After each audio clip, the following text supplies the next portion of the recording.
Guys বেমাৰো মেডিকেলত admit হৈ আছোঁ দেই। সকলোৱে আশীৰ্বাদ কৰিব সোনকালে সুস্বাস্থ্য হোৱাবলৈ। গাইজ হেল্ল' এভৰিৱান, কি খবৰ? সকলো ভালে কুশলে আছেনে? এইফালে আহিছোঁ মই নহা ঠাই এখনলৈ, মানে এইডোখৰলৈ অহা নাই, অঞ্চলটোলৈ আহিছোঁ, কিন্তু এই মেডিকেলখনলৈ অহা নাই, লখিমপুৰ বচাগাঁও মেডিকেললৈ। কেৱল মই শুনিছোঁ মেডিকেলখন ক'ত আছে, কি কথা, মই আজিলৈকে দেখাই নাই। যেন মেডিকেলখনত আহিয়ে মানে বাহিৰৰ পৰা যেতিয়া মই নজৰ কৰিছোঁ, মেডিকেল এইডোখৰ ঠাইত যে ইমান এখন ডাঙৰ মেডিকেল আছে, মই সপোনতো ভবা নাই আৰু মই ভাবিব পৰা নাই। একদম আহিয়ে মই মেডিকেলখনত এনেকুৱা এটা অনুভৱ হৈছে যেন মেডিকেলখন সঁচাকৈ মেডিকেল এখন যে এনেকুৱা এখন মেডিকেল ইয়াত আছে। আৰু পোনে সোমাই মেডিকেলখনত চকু ফুৰাই দেখিছোঁ ইমান ধুনীয়া পৰিৱেশ আৰু ইমান পৰিপাটি, মানে চাফা, এনেকুৱা চাফা, য'ত মেডিকেল বুলি ক'লে কেনেকুৱা এটা গন্ধ বা কেনেকুৱা এটা পৰিৱেশ দেখা পোৱা যায়, নহয়নে বাৰু? আৰু মই চাৰিওফালে মানে চকু ফুৰাই চাইছোঁ যে মেডিকেলখনত যেতিয়া উপস্থিত হৈছোঁ, আৰু উপস্থিত হৈ মানে চাৰিওফালে মানে নজৰ কৰিছোঁ ক'ত কি আছে কি নাই, মানে ভাবিব পৰা নাই যে লখিমপুৰ বচাগাঁৱত যে এনেকুৱা এখন মেডিকেল আছে বুলি, আৰু থকাটো প্ৰয়োজন। আৰু এনেকুৱা এখন মেডিকেল থকাটো আমিও বাঞ্ছনীয় কৰোঁ, কাৰণ আমি ইমান দূৰলৈ যাবলগীয়া হয়। লখিমপুৰ টাউনলৈ গ'লে ইয়াৰ পৰা আমাক 1-1.5 ঘণ্টা লাগে। কিবা এটা হ'লে আমি ইমান দূৰলৈ মানে মাজতে কি হৈ যাব কোনো কাকো মানে একো ক'ব নোৱাৰে। কিন্তু ইয়াত এনেকুৱা এখন মেডিকেল আছে, বা মেডিকেলখনৰ পৰিৱেশটো কেনেকুৱা মই একচুৱেলি নাজানো, কিন্তু সোমাই আহিয়ে মোৰ এনেকুৱা এটা অনুভৱ হৈছে ইমান চাফা, মানে প্ৰত্যেকখন দৰ্জা, মানে প্ৰত্যেকটো বস্তুৱে পৰিপাটি, মানে একদম ইমান দূৰলৈ আপোনালোকক দেখুৱাম মই।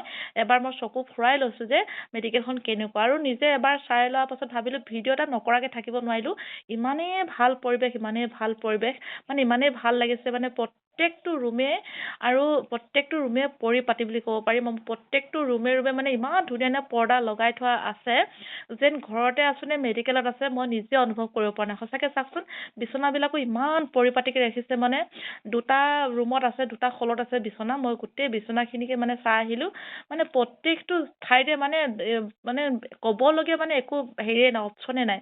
আচলতে এটা কথা, মেডিকেল বেয়া কৰে আমাৰ জনসাধাৰণ মানুহে বেয়া কৰে, কাৰণ আমাৰ জনসাধাৰণ মানুহখিনিয়ে কি কৰে, মেডিকেলখনলৈ যায় নিজৰ ঘৰৰ নিচিনা, যদি ঘৰত যেনেকৈ লেট্ৰিন বাথৰুম থাকে বা যেনেকৈ আমি লেট্ৰিন বাথৰুম কৰোঁ, চাফা কৰি আহোঁ, তেনেকৈ যদি মেডিকেলতো যদি চাফা কৰা যায়, আমাৰ জনসাধাৰণ মানুহখিনিয়ে লেতেৰা কৰে। একচুৱেলি ডক্তৰ নাৰ্ছৰ কাৰণেতো মেডিকেলখন নহয়, আমাৰ জনসাধাৰণ চবৰ কাৰণে মেডিকেলখন হয়। কাৰণ আমাৰ জনসাধাৰণে বেয়া কৰি থৈ গুচি আহে, লেট্ৰিন চেট্ৰিন কৰিব, পানী নাঢালে, কিবা নকৰে। সেইখিনি কৰাৰ কাৰণেতো আজি আমাৰ জনসাধাৰণৰ কাৰণেতো মেডিকেলবিলাক বেছিকৈ লেতেৰা হয়, নহয়নে বাৰু? বিশেষকৈ মোৰ বেমাৰ হোৱা নাই, আমাৰ মামাৰ বোৱাৰীৰ মানে এইফালে চুগাৰ, তাই বহুত চুগাৰ আছিলে, চুগাৰ কমিছিলে নাই, চেক কৰিবলৈ আহিছে। আৰু মই তাইৰ লগতে অহা হৈ গ'ল, আহিয়ে মেডিকেলখন দেখিলোঁ, আৰু দেখিয়ে মই ভিডিঅ'টো নকৰাকৈ থাকিব নোৱাৰিলোঁ যে ইমানেই পৰিপাটি। চাওকচোন, প্ৰত্যেকটো দুৱাৰ দলি যে ইমান ধুনীয়া পৰ্দাবিলাক লগাই থৈছে, যেন ঘৰত লগাইছে নে মেডিকেলত লগাইছে মানে ক'ব নোৱাৰি, ইমানেই পৰিপাটি। আৰু একচুৱেলি মই এনেকুৱা এখন মেডিকেলেই বিচাৰোঁ, য'তে নাথাকক এনেকৈ পৰিপাটিকৈ থকাটো। আৰু মেডিকেলৰ ডক্তৰবিলাকৰে হেৰি নহয়, আমাৰ জনসাধাৰণে বেয়া কৰে, যাতে আমাৰ জনসাধাৰণে বেয়া নকৰক, সকলোৰ কাৰণে মেডিকেল, আৰু মেডিকেলখন নহ'লে আমি নহয়। আৰু ভগৱান বুলি ক'বলৈ মেডিকেলৰ ডক্তৰবিলাকে আমাৰ কাৰণে ভগৱান। আমি প্ৰতিটো মুহূৰ্তত, প্ৰতিটো খোজত ডক্তৰ নহ'লে আমি সুস্বাস্থ্য হ'বই নোৱাৰোঁ। গতিকে আমি সকলোৱে জনসাধাৰণে মানে নিজৰ সজাগতা হ'ব লাগে যে মেডিকেল এখনলৈ গ'লে পৰিপাটি কেনেকৈ থাকিব লাগে, নিজৰ ঘৰৰ নিচিনা কৰিব লাগে। নিজৰ ঘৰৰ দৰে যদি কৰে, তেতিয়া আৰু মেডিকেলখন কেতিয়াও মানে বেয়া নহয় বা অপৰিপাটি নহয়, পৰিপাটি হৈ থাকিব। চাওকচোন, ইমান ধুনীয়া, মানে একো এটা গন্ধ পোৱা নাই। মেডিকেলখনত হয়তো বেছি সমাগম মানুহ ইয়াত হোৱা নাই চাগৈ, মই সেইটোও ক'বলৈ যোৱা নাই যে মানুহ য'ত বেছি সমাগম হয় তাতেই মানে বেছি লেতেৰা হয় বা গন্ধ আহে। কিন্তু বহুত পৰিপাটি দেখিছোঁ, প্ৰত্যেকখন পৰ্দা মানে ইমান ধুনীয়াকৈ লগাইছে নহয়, ভাবিব নোৱাৰে। মানে মই মানে চাৰিওফালে চকু ফুৰাই চাইছোঁ, নোচোৱাকৈ থাকিব নোৱাৰা, মানে এনেকুৱা ধুনীয়া পৰিপাটি নহয়। আৰু তাত অকণমান গন্ধ কিবাকিবি, মানে মেডিকেলখন বনাই আছে, আৰু ওপৰতো কিবা বনাই আছে বহুত ওপৰলৈ, মানে আমি যোৱাগৈ নাই। মই তলৰ পৰিৱেশখিনি চাই মানে আচৰিত খাই গৈছোঁ যে ইমান ধুনীয়া পৰিপাটি।